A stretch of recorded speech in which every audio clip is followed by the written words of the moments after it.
In this lecture, we will discuss thermodynamics of galvanic cell. So in thermodynamics, we will discuss work done by the cell, Gibbs free energy, equilibrium constant, standard electrode potential relations, then temperature coefficient, and then entropy change. So let's start one by one.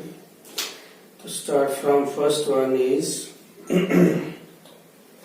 that is work done by the cell. First is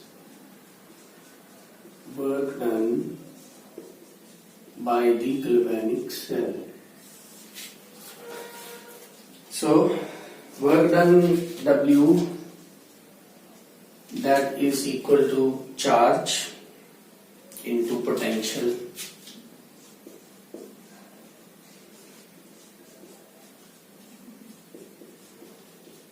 Charge passed through wire into potential difference. Charge is NF. NF charge is flowing through the cell. N number of electrons, F is Faraday. That is NF charge is flowing through a cell, and potential difference is E. So work done, that become equal to NFE. So what is N here? N is number of electron transferred. That is N. What is F here? Faraday. 1 Faraday equal to 96500 Coulomb. So this is the charge on 1 mole of electron. What is E here? Is a potential difference. So if we want to calculate the maximum work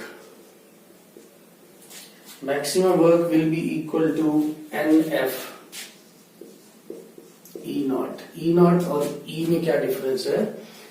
E is electrode potential at any condition. E naught is electrode potential at standard condition. Electrode potential at standard condition. So when the conditions are standard, that work done is called maximum work done. So अगर आपको work done निकालना है तो आप direct NF E लगाओगे. अगर maximum work done पूछा है तो E नॉट. अब ये जो E है ये हम नेक्स्ट इक्वेशन में कैलकुलेट करते हैं. जैसे लिखते हैं ना, E cell equal to E naught cell. So this is your E naught cell, this is your E cell. So this E will be different from this E naught if the concentration is changed. Okay, then we will apply the next equation. Number 2 is Gibbs free energy change. Energy change and spontaneity.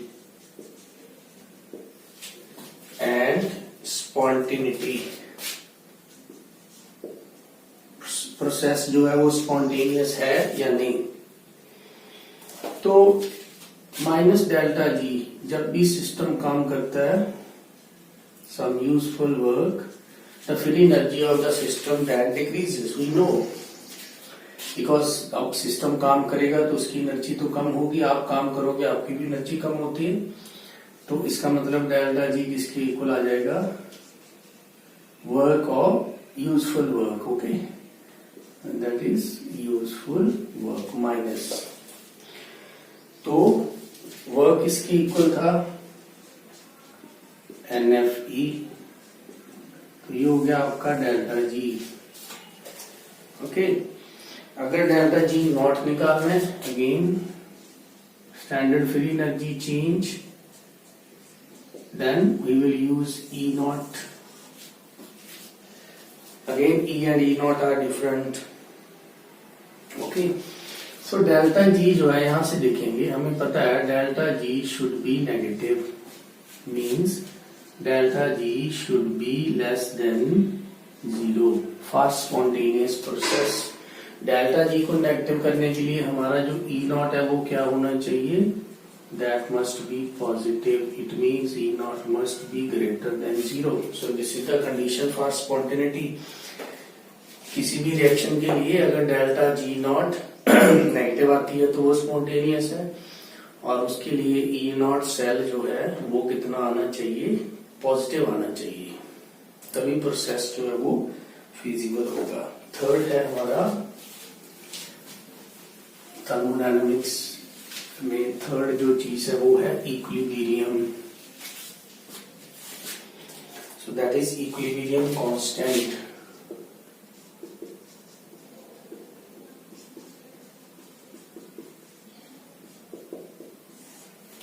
Equilibrium constant of the reaction taking place in the galvanic cell. मान लो आपके पास ये cell है,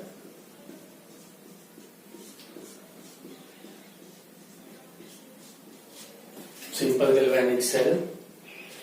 तो इसका oxidation potential आपको दे दिया. Zinc का ऑक्सीडेशन पोटेंशियल होता है प्लस 0.76 वोल्ट. इसका ऑक्सीडेशन पोटेंशियल दे दिया माइनस 0.34. अगर आप रिडक्शन पोटेंशियल लिखना चाहते हो तो ये हो जाएगा माइनस, और इसका अगर रिडक्शन पोटेंशियल लिखना है तो ये हो जाएगा plus. Okay. E naught cell यहां से निकाल सकते हो आप, cathode minus anode reduction potential करके. तो इसका ई नॉट सेल क्या आएगा? E naught of reduction potential of cathode minus E naught of reduction potential of anode. अगर ऑक्सीडेशन पोटेंशियल में निकालना है तो माइनस कर देंगे, फिर माइनस होगा एनोड माइनस कैथोड, एक ही बात है. तो कंसंट्रेशन ऑफ आयन इस साइड पे, कंसंट्रेशन ऑफ आयन इंक्रीज हो रही है. इस साइड पे कंसंट्रेशन ऑफ आयन जो है वो डिक्रीज हो रही है. अब इसमें देखेंगे जब हम ये सेल बनाते हैं तो करंट फ्लो करता है इस डायरेक्शन में, इलेक्ट्रॉन फ्लो करते हैं इस डायरेक्शन में. तो इधर रिडक्शन पोटेंशियल की वैल्यू ज्यादा है, इधर कम है, तो करंट फ्लो करेगा ही from higher potential to lower potential. लेकिन धीरे धीरे क्या है, इसका पोटेंशियल यहाँ पे है ना, इसका पोटेंशियल जो कॉपर है हमारा उसका पोटेंशियल यहाँ पे है, जिंक का पोटेंशियल यहाँ पे है. तो धीरे धीरे कॉपर का कम होगा, जिंक का धीरे धीरे बढ़ता जाएगा, और एक पॉइंट पे आके क्या हो जाएगा, दोनों इक्वल हो जाएंगे. और जब इक्वल हो जाएंगे तो सेल स्टॉप्स वर्किंग. तो सेल जो है वो काम करना बंद कर देगा, बिकॉज इक्विलिब्रियम आ जाता है. तो इक्विलिब्रियम पे क्या होगा? इक्विलिब्रियम पे E naught reduction potential of anode become equal to E naught reduction potential of cathode. तो अगर ऐसा हो जाता है तो आपका ई नॉट सेल वो क्या आ जाएगा, सॉरी ई सेल, यहाँ पे हमें ई सेल लिखेंगे. ई सेल आपका जो है वो क्या आ जाएगा, 0 आ जाएगा. ओवरऑल जो सेल है उसका पोटेंशियल जो है वो 0 आ जाएगा. ओके. अब हम नर्नेस्ट इक्वेशन लिखें अगर इसी के लिए, इस सेल के लिए, तो क्या लिखेंगे, E cell, E naught cell minus 0.059 by n log. ऊपर कंसंट्रेशन होती है प्रोडक्ट की, नीचे कंसंट्रेशन होती है रिएक्टेंट की. तो अब आपका ये जो है ये किसके इक्वल हो जाए, 0 पे. कब? जब इक्विलिब्रियम बनेगा. तो at equilibrium E cell is 0 and at equilibrium this was Q ना. और इक्विलिब्रियम पे हम प्रोडक्ट की कंसंट्रेशन और रिएक्टेंट की कंसंट्रेशन की रेशो को क्या लिखेंगे, के E Q. K is equilibrium constant. So just put the values. तो अगर ये 0 है, इसको इधर ले जाओ, तो E naught cell equal to 0.059 by n, इसके लिए 2 है, log K इक्विलिब्रियम। तो इसे हम अगर ये निकालना चाहते हैं log K, तो log K equilibrium that is equal to 2 इधर चला गया, 2 into E naught cell divide by 0.059। ठीक है, तो इसका एंटी लॉग लेना पड़ेगा टेबल में से देख के। तो अगर हम एंटी लॉग लेंगे इसका, तो के इक्विलिब्रियम किसके इक्वल हो जाएगा, 10⁻⁻2 into E naught cell divide by 0.059। तो ये आप इक्विलिब्रियम कांस्टेंट ऐसे डायरेक्टली जो है वो निकाल सकते हो। एनसीईआरटी में भी क्वेश्चंस हैं इक्विलिब्रियम कांस्टेंट के, तो एक मैं करवा रहा हूं इसी फॉर्मूले के बेस पे। तो नर्नेस इक्वेशन को ही हमने मोल्ड करके एक इक्विलिब्रियम के लिए इक्वेशन बना लिया। क्या लिया उसके लिए, जो ई सेल है उसको 0 इक्विलिब्रियम, और जो क्यू था उसको के इक्विलिब्रियम कांस्टेंट ले लिया। तो अब एक क्वेश्चन है इक्विलिब्रियम कांस्टेंट के ऊपर। तो ये सेल दिया हुआ है FeSO4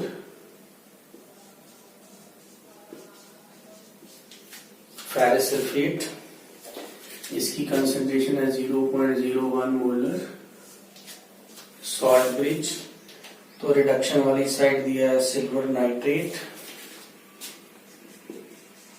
AgNO3 एक्वस और Ag solid electrode 10⁻³ molar. Okay, तो हमें क्या दे दिया, ई नॉट दिया, E naught cell of Fe और E naught cell of reduction potential values of both anode and cathode half cell. तो वो होता है -0.4, ये गिवन है वैल्यू, ये होता है 0.08। So these values are given. तो करना क्या है, number 1, calculate maximum work delta G naught of the cell of the above cell। और दूसरे पार्ट में क्या रहा है, कैलकुलेट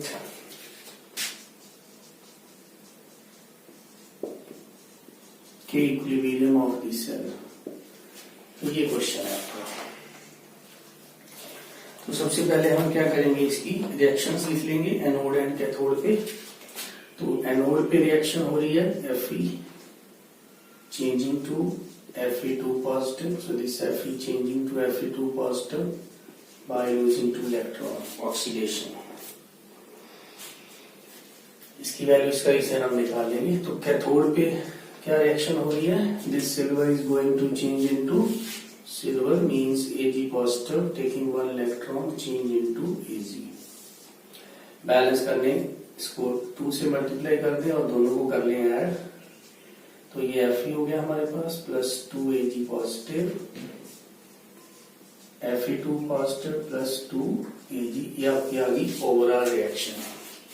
तो यहां से एक चीज क्लियर हो गई, n की वैल्यू 2। और यहां से हम ई सेल भी निकाल लेते हैं इसका। ई नॉट सेल पोटेंशियल दिए हुए हैं, कैथोड माइनस एनोड आप कर दो।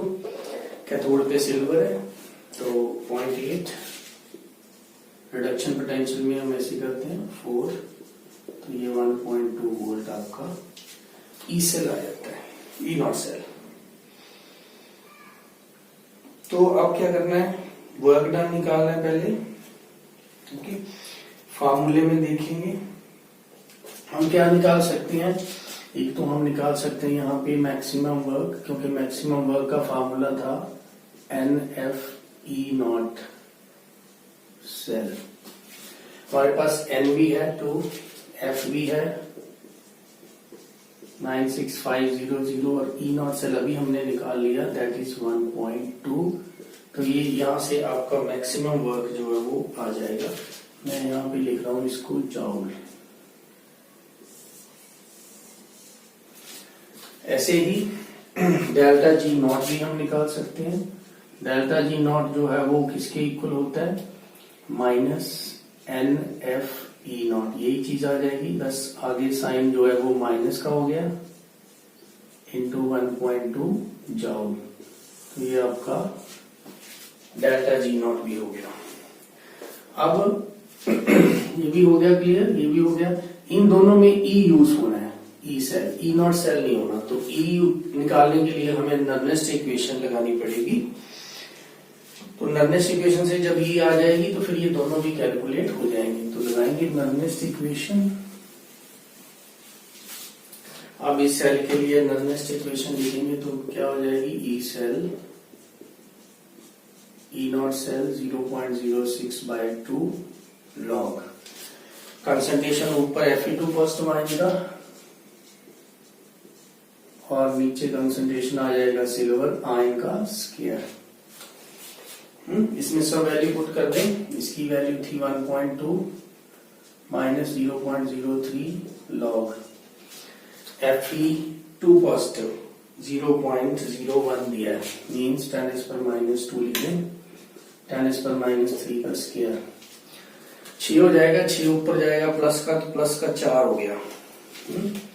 ये बन गया 1.2 माइनस 0.03 लॉग हो गया 10⁻⁴। 10⁻⁴ का लॉग लेंगे तो 4 log 10, log 10 1, तो 4 से मल्टीप्लाई। तो ये बन गया 1.2 माइनस 0.03 इंटू 4, तो ये बन गया 0.12। सो 1.2 माइनस 0.12 इक्वल टू कितना आ जाएगा, 1.3, सॉरी माइनस करना है, तो 1.08 आ गया। अब ये किसकी वैल्यू आपकी, ई सेल। अब अगर ई सेल आ जाता है तो हम वर्क डन निकाल सकते हैं। ये वाला आपका W क्या था, ये NFE। अब ये E है हमारा, तो N कितना है 2, F कितना है 96500, E आ जाएगा 1.08। तो जॉउल में आ गया आंसर, ठीक हो गया। ऐसे ही आप डेल्टा जी भी निकाल सकते हो, माइनस NFE। तो अब इसमें -2 इंटू 96500 मल्टीप्लाई 1.08 जॉउल, तो ये आ गया आपका डेल्टा जी। अब जो चीज बची वो है हमारा इक्विलिब्रियम। इक्विलिब्रियम का फॉर्मूला हमारे पास था ही, ई इक्विलिब्रियम, सॉरी के लिखने थे, K equilibrium that is equal to 10 पर क्या था वो, माइनस अभी किया था n E naught, naught minus, n E naught cell divide by 0.059। तो जस्ट वैल्यू पुट कर देंगे सी नॉट सेल की। 10 पर एन कितना है 2 इंटू ई नॉट सेल कितना था 1.2 डिवाइड बाय 0.059। तो ये आपका आ जाता है इक्विलिब्रियम की वैल्यू। तो ये आ जाएगी 40। तो के इक्विलिब्रियम इक्वल टू 10⁻40। तो ऐसे हम कैलकुलेट करते हैं work done, maximum work done, free energy, standard free energy change and equilibrium constant. Clear. Next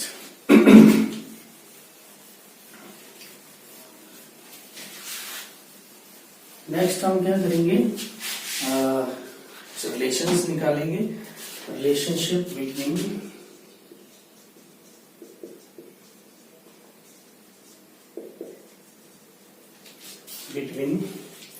standard electrode potential of a metal, standard electrode potential of a metal in its different oxidation states. ऐसे question की form में दे रहा हूं, अच्छे से समझना इसको। If statement दे रहा है Fe upon Fe2 positive equal to x volt, E naught cell दिया है, ओके। और Fe3 positive is y volt. These are electrode potential values, standard electrode potential values, E naught cell. Okay, these values are of E naught. Fe2, Fe3 ये दे दिया Z volt. Then find the relationship between x, y and z। ये question आपका। तो हम अब क्या करेंगे, पहले इक्वेशंस लिख लेंगे। इनमें से 3 इक्वेशंस हैं, दो मिला के एक बनेगी थर्ड वाली। तो जैसे फर्स्ट इक्वेशन में लिख रहा हूं, ये ऐसे जाएंगे तो ये ऑक्सीडेशन पोटेंशियल है, Fe2 में चेंज हो रहा है। इसको रिवर्स ऑर्डर में लिख रहा हूं, Fe2 positive taking 2 electron change into Fe। अब ये रिडक्शन हो गया। तो अब इसकी जो वैल्यू है E नॉट की, वो क्या है, इसने दी है, रिडक्शन पोटेंशियल की वैल्यू दी थी। अब इसमें क्या करना है हमें, ऑक्सीडेशन पोटेंशियल, है ना। तो मींस अगर हम उन इक्वेशंस को देखें पहले, जैसे वो इक्वेशंस दे रखी हैं, तो इन हिसाब से अगर फर्स्ट की अपनी इक्वेशन लिखनी हो इसकी, तो आप लिखोगे Fe2 पॉजिटिव 2 इलेक्ट्रॉन और E नॉट कितना है इसका x। दूसरे की इक्वेशन लिखनी हो तो आप लिखोगे Fe3 पॉजिटिव 3 इलेक्ट्रॉन, इसका E नॉट है y। तीसरे की इक्वेशन लिखनी हो तो आप लिखोगे Fe2 positive Fe3 positive lose 1 electron, इसका E नॉट है z। अब फर्स्ट इक्वेशन को रिवर्स में लिख लिया, वो ऑक्सीडेशन हो रही है, अब इसकी रिडक्शन हो रही है, ओके। दूसरी इक्वेशन जो है Fe3 वाली, उसको हम एज इट इज लिख लेते हैं, Fe changing to Fe3 positive 3 electron. अब अगर हम दोनों को ऐड कर दें, तो ऐड करेंगे तो क्या होगा, ये कट गया, ये कट गया, यहाँ पे 1 इलेक्ट्रॉन बचा, तो ये आपकी थर्ड इक्वेशन जो है बन जाएगी। तो ऐसे हम इसका रिलेशन जो है वो फाइंड कर लेंगे। अब देखो ये आपकी थर्ड इक्वेशन बन गई। अब इस इक्वेशन के लिए तो हमारे पास E नॉट जो है वो Z नजर आ रहा है, ओके। अब हम इनकी करेंगे कंपेयर, फिर एनर्जी चेंज। जैसे फर्स्ट है, फर्स्ट की जब हम लिखेंगे तो होगा डेल्टा G1, वो होगा माइनस NFE1 नॉट। सेकंड की लिखेंगे तो delta G equal to minus, अगर नॉट है तो नॉट लगाएंगे, NFE2 नॉट 2। थर्ड की लिखेंगे, अब थर्ड की जो कैसे बन रही है, 1 और 2 का क्या कर रहे हैं हम, सम कर रहे हैं। तो जब हम सम करेंगे, अब डेल्टा G1 नॉट, इसकी वैल्यू कैसे पता चलेगी हमें। अब देखेंगे इसमें FF तो सब जगह पे कॉमन है, इसको हम लिखेंगे सिर्फ F और बाद में काट देंगे। ये रिडक्शन पोटेंशियल वैल्यूज दी हुई है माइनस x इसका क्या दिया हुआ है, रिडक्शन पोटेंशियल वैल्यू। वहां पे दी है ऑक्सीडेशन पोटेंशियल, लेकिन हमने उसकी कर दी रिडक्शन। तो इसका मतलब क्या हुआ कि डेल्टा G अगर इसकी वैल्यू हमें लिखनी है तो वो आ जाएगा -2 इंटू x इंटू F। अब इसके आगे माइनस क्यों आ गया, क्योंकि ये था ऑक्सीडेशन पोटेंशियल, ये इक्वेशन है रिडक्शन पोटेंशियल, तो उसको माइनस में चेंज कर दिया। जैसे ये ऑक्सीडेशन पोटेंशियल है, अगर हम उल्टा कर देंगे रिडक्शन, तो x की जगह क्या आ जाएगा, -x। तो E नॉट जो है सिर्फ माइनस में आ गया, तो पूरा डेल्टा G1 है जो वो ऐसा बन गया। प्लस 2 के लिए सेकेंड वाली इक्वेशन में तो रिडक्शन ही हो रही है, तो ये हमारी इक्वेशन है, ये रही, तो उसकी तो वैल्यू y है, तो हम लिख देंगे इसमें कितने इलेक्ट्रॉन है, 3 into Y into F, okay. और थर्ड वाली इक्वेशन में सेम है जैसे वो है, तो इसमें लिख देंगे 1 इंटू ओके, माइनस माइनस आएगा आगे 1 into this z into F. इसमें देखना कुछ डाउट है तो हाँ, यहाँ पे माइनस आएगा क्योंकि हम ऐड कर रहे हैं प्लस, तो इसके आगे तो माइनस आएगी। तो ये ओवरऑल क्या बन गया हमारे पास, -2x एफ काट दो दोनों साइड से, तो -2x -3y equal to -z, ऐसा कुछ बन रहा है। तो z जो है वो किसके इक्वल हो जाएगी, हाँ अब यहाँ पे माइनस इसके आगे भी था, क्योंकि माइनस तो ये माइनस तो आएगा ही ना। जैसे इसको हम कैसे लिखेंगे, इसको लिखेंगे -NFE1 plus -NFE2 equal to -NFE3। तो ये माइनस, और इसका जो ये वाली वैल्यू है E1 की वो है -x, तो ये माइनस यहां आ गया, तो ये प्लस में आ जाएगा। ठीक है, थोड़ा ध्यान से करना। उसके बाद क्या करना है, इसमें से z निकाल देना। तो क्या होगा, अगर हम ये माइनस साइन हटा दें तो z आ जाएगा हमारा 3y -2x के इक्वल, 3y -2 इक्वल। तो ये इसका रिलेशन हो गया। अब इसको एक बार अच्छे से समझ लो कि जब भी हम ऐसी इक्वेशंस को कंपेयर करते हैं तो डेल्टा G0 यूज करते हैं, E0 नहीं। डेल्टा G0 जो है वो -NFE0 होता है। तो फर्स्ट का बन गया -NFE1, सेकंड का बन गया -NFE2, और दोनों को कर दिया ऐड। अब ऐड कैसे, जैसे इसका G1 को लिखेंगे -NFE1 प्लस ये साइन, और इसकी वैल्यू क्या है -NFE2 इक्वल टू 3 की वैल्यू आ जाएगी -NFE3। अब इसमें जो E1 है फर्स्ट वाली इक्वेशन में, इसमें जो E1 है वो x नहीं है, वो -x है। क्यों, क्योंकि इस इक्वेशन के लिए x था, ये ऑक्सीडेशन पोटेंशियल है, हमने यहाँ लिखा है रिडक्शन। तो इसके लिए E0 की वैल्यू जो है वो चेंज होगी, क्या होगी -x। तो ये वाला माइनस, ये -x आ गया, एक आगे माइनस है यहाँ पे, इसीलिए हमने प्लस हो गया।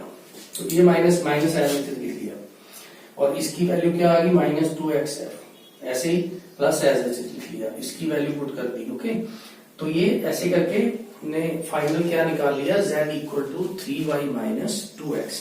तो ऐसे हम इलेक्ट्रोड पोटेंशियल के अंदर जो है वो रिलेशन ड्राइव करते हैं। ये रिलेशन जो है हमें फ्री एनर्जी के बेस पे ड्राइव करना होता है। नेक्स्ट इज ये कई बार आपको नर्नेस्ट इक्वेशन में भी करना पड़ सकता है, और जनरली सीधे क्वेश्चंस भी एमसीक्यू में आते हैं इसके। फिफ्थ अपने पास आ जाता है। नेक्स्ट फिफ्थ और फोर्थ ले लो, temperature coefficient. Temperature coefficient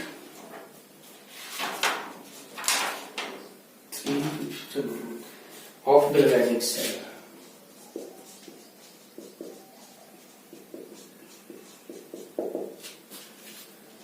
temperature coefficient होता क्या है, that is the variation of electrode potential, variation of electrode potential with temperature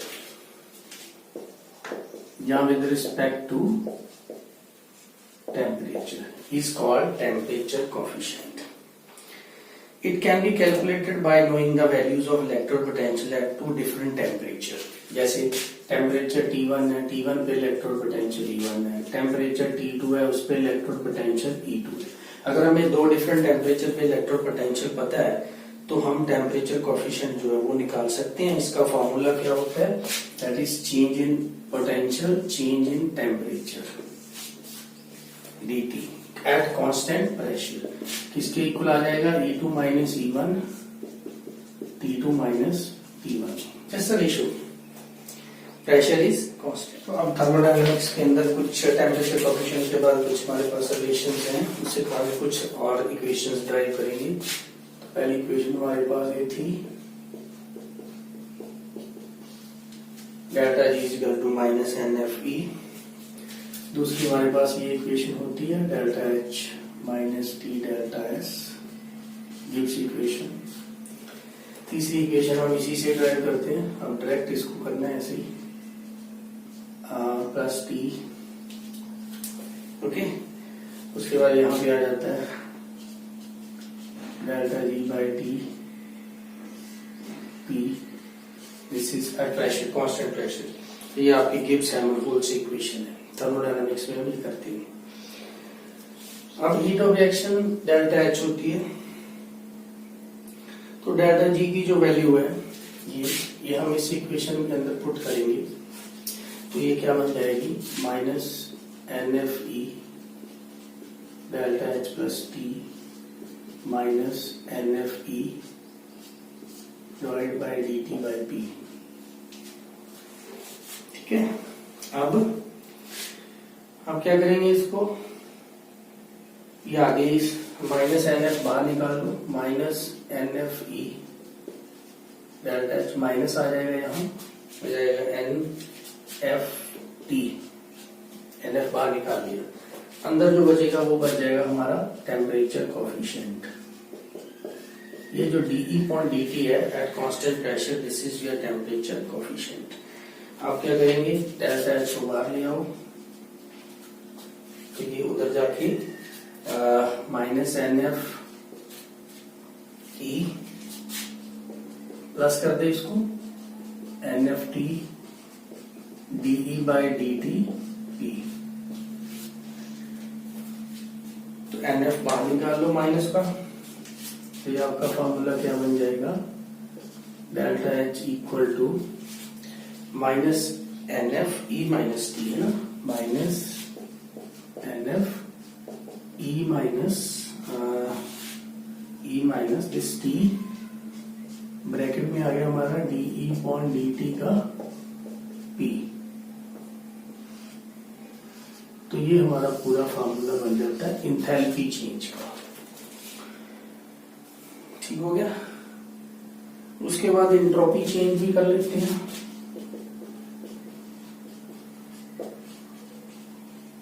entropy change है डेल्टा एस, ये हम इक्वेशन नंबर 2 और 3 से निकालेंगे। 2 और 3 को कंपेयर करें तो सीधा पता चल रहा है कि माइनस डेल्टा एस किसकी इक्वल नजर आ रहा है, basically delta D upon T P के इक्वल। इसमें वैल्यू पुट कर दें डेल्टा जी की, तो delta S is equal to minus N F E by D T का पी आ जाएगा।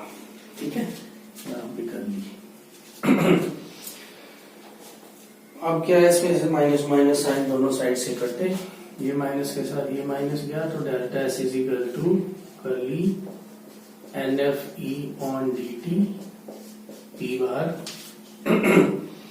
एन एफ को बाहर ले आओ, तो delta S is equal to N F, bracket में क्या बचा डी टेम्परेचर कोफिशिएंट। ठीक है, तो अब एंट्रोपी में भी आप देख रहे हो there is a temperature coefficient, enthalpy के फार्मूले में भी आप देख रहे हो there is that's temperature coefficient is there. So these are some of the thermodynamic parameters और thermodynamics of some galvanic cell. Next lecture में हम इलेक्ट्रोलाइटिक सेल करेंगे। इलेक्ट्रोलाइटिक सेल जो है which convert the electrical energy into chemical energy.